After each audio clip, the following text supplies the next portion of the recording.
বাতৰি পঢ়িছো মঞ্জিত গগৈয়ে। এতিয়া প্ৰধান বাতৰিসমূহ হ'ল ৰাষ্ট্ৰপতি শ্ৰীমতী দ্ৰৌপদী মুৰ্মুৱে আজি ৭৮ সংখ্যক স্বাধীনতা দিৱসৰ প্ৰাক সন্ধিয়া ৰাষ্ট্ৰক উদ্দেশ্যি ভাষণ দিব। আৱাসিক চিকিৎসক সংস্থা সংঘই কলকাতাৰ এগৰাকী চিকিৎসকৰ হত্যাৰ প্ৰতিবাদত আহ্বান জনোৱা ধৰ্মঘট প্ৰত্যাহাৰ কৰাৰ সিদ্ধান্ত লৈছে।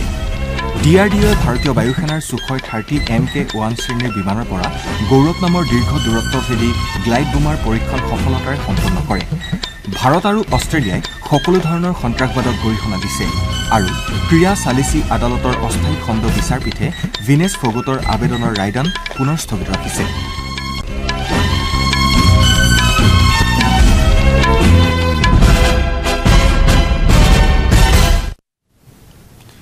ৰাষ্ট্ৰপতি শ্ৰীমতী দ্ৰৌপদী মুৰ্মুৱে ৭৮ সংখ্যক স্বাধীনতা দিৱসৰ আজি প্ৰাক সন্ধিয়া ৰাষ্ট্ৰক উদ্দেশ্যি ভাষণ দিব। আকাশবাণীৰ ৰাষ্ট্ৰীয় নেটৱৰ্ক আৰু দূৰদৰ্শনৰ সকলো চেনেল যোগে সন্ধিয়া ৭ বজাত প্ৰথমে হিন্দীত আৰু পাছত ইংৰাজীত এই ভাষণ প্ৰচাৰ কৰা হ'ব। দূৰদৰ্শনে ইয়াৰ পাছতেই ৰাষ্ট্ৰপতিৰ ভাষণৰ আঞ্চলিক ভাষান্তৰ সম্প্ৰচাৰ কৰিব। আকাশবাণীয়ে নিশা 9:30 বজাত ভাষণৰ আঞ্চলিক ভাষান্তৰ প্ৰচাৰ কৰিব।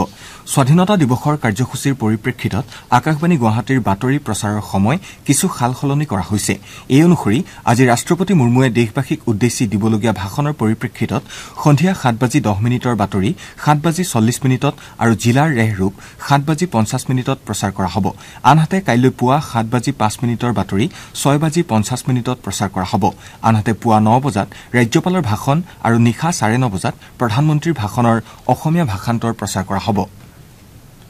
প্ৰধানমন্ত্ৰী নৰেন্দ্ৰ মোদীয়ে অৰুণাচল প্ৰদেশত হৰ ঘৰ তিৰংগা অভিযানৰ অধীনত 600 ফুট দৈৰ্ঘ্যৰ ভাৰতীয় ৰাষ্ট্ৰীয় পতাকা কঢ়িয়াই উলিওৱা ৰেলীক লৈ আনন্দ প্ৰকাশ কৰিছে। সামাজিক মাধ্যমৰ এটা পোষ্টত প্ৰধানমন্ত্ৰীগৰাকীয়ে কয় যে অৰুণাচল প্ৰদেশ এনে এখন ৰাজ্য য'ত প্ৰতিগৰাকী নাগৰিকৰ হৃদয়ত দেশপ্ৰেম গভীৰভাৱে শিপাই আছে আৰু ৰাজ্যখনৰ সজীৱ সাংস্কৃতিক ঐতিহ্যত ইয়াৰ স্পষ্ট প্ৰতিফলন ঘটে। হৰ ঘৰ তিৰংগা অভিযানৰ প্ৰতি এনে উৎসাহ দেখি আনন্দিত হৈছো বুলিও প্ৰধানমন্ত্ৰীগৰাকীয়ে জানিবলৈ দিয়ে।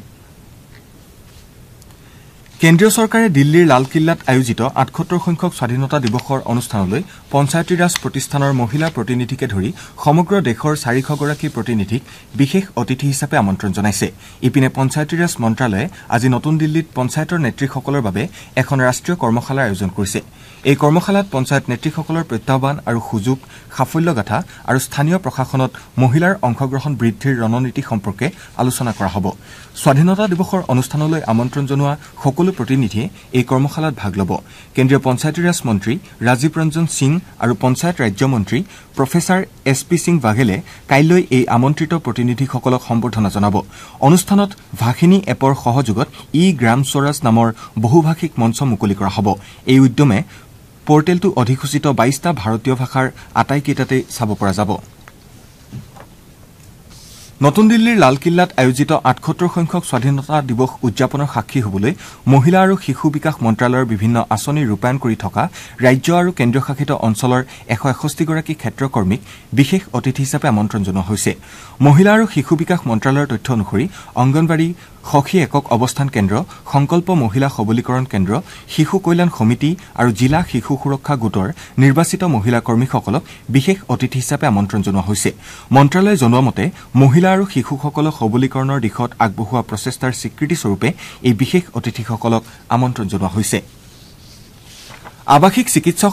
সংস্থা সংঘই কলকাতাৰ এগৰাকী চিকিৎসকৰ হত্যাৰ প্ৰতিবাদত আহ্বান জনোৱা ধৰ্মঘট প্ৰত্যাহাৰ কৰাৰ সিদ্ধান্ত লৈছে। আৱাসিক চিকিৎসক সংস্থা সংঘৰ প্ৰতিনিধি আৰু কেন্দ্ৰীয় স্বাস্থ্যমন্ত্ৰী JP নাড্ডাৰ মাজত কালি নতুন দিল্লীত হোৱা বৈঠকত এই মৰ্মে এটা সিদ্ধান্ত লোৱা হয়। সমগ্ৰ দেশৰ চিকিৎসকসকলে কলকাতাৰ ঘটনাক লৈ সোমবাৰৰে পৰা ধৰ্মঘট কৰি আছিল। বৈঠকৰ অন্তত সাংবাদিকৰ সৈতে হোৱা কথা বতৰাত আৱাসিক চিকিৎসক সংস্থা সংঘৰ অধ্যক্ষ অবিৰল মাথুৰে কয় যে নিৰ্ধাৰিত সময়ত তেওঁলোকৰ দাবীসমূহ পূৰণ কৰিব বুলি স্বাস্থ্যমন্ত্ৰী আশ্বাস দিছে। তেওঁ কয় যে তেওঁলোকৰ দাবীসমূহ গ্ৰহণ কৰাৰ পৰিপ্ৰেক্ষিতত সংঘই ধৰ্মঘট প্ৰত্যাহাৰ কৰাৰ সিদ্ধান্ত লৈছে। কেন্দ্ৰীয় স্বাস্থ্যমন্ত্ৰী JP নাড্ডাই আৱাসিক চিকিৎসক সংস্থা সংঘই ধৰ্মঘট উঠাই লোৱাৰ বাবে লোৱা সিদ্ধান্তৰ প্ৰতি আদৰণি জনাইছে। স্বাস্থ্য মন্ত্ৰালয়ে নিৰাপদ আৰু কামৰ সুস্থ বাতাবৰণ সুনিশ্চিত কৰাৰ বাবে চিকিৎসকসকলৰ উদ্বেগসমূহ দূৰ কৰিব বুলি শ্ৰী নাড্ডাই আশ্বাস দিয়ে। প্ৰতিৰক্ষা গৱেষণা আৰু বিকাশ সংস্থা DRDOয়ে ভাৰতীয় বায়ু সেনাৰ সুখয় 30 MK-1 শ্ৰেণীৰ বিমানৰ পৰা গৌৰৱ নামৰ দীৰ্ঘ দূৰত্বভেদী গ্লাইড বোমাৰ পৰীক্ষণ সফলতাৰে সম্পন্ন সম্পন্ন কৰিছে প্ৰতিৰক্ষা মন্ত্ৰালয়ে এটা বিবৃতিযোগে কৈছে যে ওড়িশাৰ উপকূল ভাগৰ সমীপত 1000 কিলোগ্ৰামৰ শ্ৰেণীৰ এই দীৰ্ঘ দূৰত্বভেদী বোমাৰ পৰীক্ষণ সম্পন্ন কৰা হৈছে হায়দৰাবাদৰ ইমাৰত গৱেষণা কেন্দ্ৰই এই বোমাটো বিকশাই তুলিছে বিমানৰ পৰা কৰা পৰীক্ষণৰ সময়ত হুইলাৰ্ছ দ্বীপৰ লক্ষ্যত নিখুঁতভাৱে আঘাত হানে প্ৰতিৰক্ষা মন্ত্ৰী ৰাজনাথ সিঙে এই সফল পৰীক্ষণৰ বাবে DRDO ভাৰতীয় বায়ু সেনা বাহিনী আৰু উদ্যোগ খণ্ডক অভিনন্দন জনাইছে তেওঁ এই সাফল্যক সশস্ত্ৰ বাহিনীসমূহৰ সামৰ্থ্য বৃদ্ধিৰ বাবে থলুৱা প্ৰতিৰক্ষা প্ৰযুক্তিৰ বিকাশৰ বাবে চলোৱা প্ৰচেষ্টাৰ এটা গুৰুত্বপূৰ্ণ মাইলৰ খুঁটি বুলি অভিহিত কৰিছে শ্ৰোতাসকলে বাতৰি শুনিছে আকাশবাণীৰ পৰা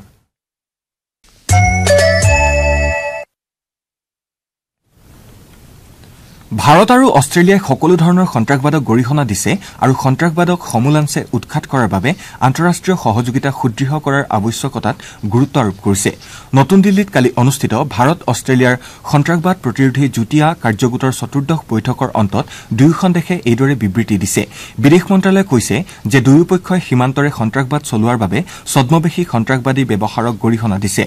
দুয়োখন দেশে লগতে ঘৰুৱা আঞ্চলিক আৰু গোলকীয় সন্ত্ৰাসবাদৰ ভাবুকিৰ মূল্যায়ন সন্দৰ্ভত মত বিনিময় কৰে আলোচনাত সন্ত্ৰাসবাদীৰ দ্বাৰা নতুন আৰু উদীয়মান প্ৰযুক্তি ব্যৱহাৰ সন্ত্ৰাসবাদী গতিবিধিৰ বাবে ইণ্টাৰনেটৰ অপব্যৱহাৰ মৌলবাদ সন্ত্ৰাসবাদৰ বাবে পুঁজি যোগান সংগঠিত অপৰাধ আৰু সন্ত্ৰাসবাদৰ মাজত যোগসূত্ৰৰ লেখীয়া বিষয়সমূহে স্থান লাভ কৰে বিদেশ মন্ত্ৰালয়ৰ সন্ত্ৰাসবাদ প্ৰতিহতকৰণ বিষয়ৰ যুটীয়া সচিব KD ডেভল আৰু অষ্ট্ৰেলিয়াৰ বিদেশ পৰিক্ৰমা তথা বাণিজ্য বিভাগৰ সন্ত্ৰাসবাদ প্ৰতিহতকৰণৰ দূত ৰিচাৰ্ড ফিকেছে এই আলোচনাত নিজ নিজ দেশক প্ৰতিনিধিত্ব কৰে ভাৰতীয় নিৰ্বাচন আয়োগে হাৰিয়ানা আৰু কেন্দ্ৰীয় শাসিত অঞ্চল জম্মু কাশ্মীৰত বিধানসভা নিৰ্বাচন অনুষ্ঠিত কৰিবলৈ সাজু হৈছে নিৰ্বাচন আয়োগে প্ৰকাশ কৰা আনুষ্ঠানিক প্ৰেছ বিজ্ঞপ্তি অনুসৰি কালি নিৰ্বাচন আয়ুক্ত জ্ঞানেশ কুমাৰ আৰু SS সন্ধুৰ সৈতে মুখ্য নিৰ্বাচন আয়ুক্ত ৰাজীৱ কুমাৰে চণ্ডীগড়ৰ হাৰিয়ানাত আগন্তুক বিধানসভা নিৰ্বাচনৰ বাবে প্ৰস্তুতিৰ বিষয়ত পৰ্যালোচনা কৰে 3 নৱেম্বৰত হাৰিয়ানাত ৰাজ্যিক বিধানসভাৰ কাৰ্যকাল অন্ত পৰিব আৰু ৰাজ্যখনৰ 90টা বিধানসভা সমষ্টিত নিৰ্বাচনৰ দিন ধাৰ্য কৰা হৈছে আয়োগৰ দুদিনীয়া পৰ্যালোচনা ভ্ৰমণৰ সময়ত আম আদমি পাৰ্টি ভাৰতীয় জনতা পাৰ্টি ভাৰতীয় মাৰ্ক্সবাদী কমিউনিষ্ট পাৰ্টি ভাৰতীয় জাতীয় কংগ্ৰেছ ভাৰতীয় জাতীয় লোকদল আৰু জাননায়ক জনতা পাৰ্টিকে ধৰি ৰাষ্ট্ৰীয় আৰু আঞ্চলিক দলসমূহৰ প্ৰতিনিধিসকলে আয়োগক সাক্ষাৎ কৰে আয়োগে ৰাজনৈতিক দলসমূহৰ পৰামৰ্শৰ প্ৰতি লক্ষ্য ৰাখিছে বুলি আশ্বাস প্ৰদান কৰে ৰাজ্যখনত মুক্ত নিকা সৰ্বাংগীন শান্তিপূৰ্ণ আৰু প্ৰৰোচনামুক্ত নিৰ্বাচন অনুষ্ঠিত কৰিবলৈ নিৰ্বাচন আয়োগ প্ৰতিশ্ৰুতিবদ্ধ বুলি বিজ্ঞপ্তিযোগে প্ৰকাশ কৰা হয়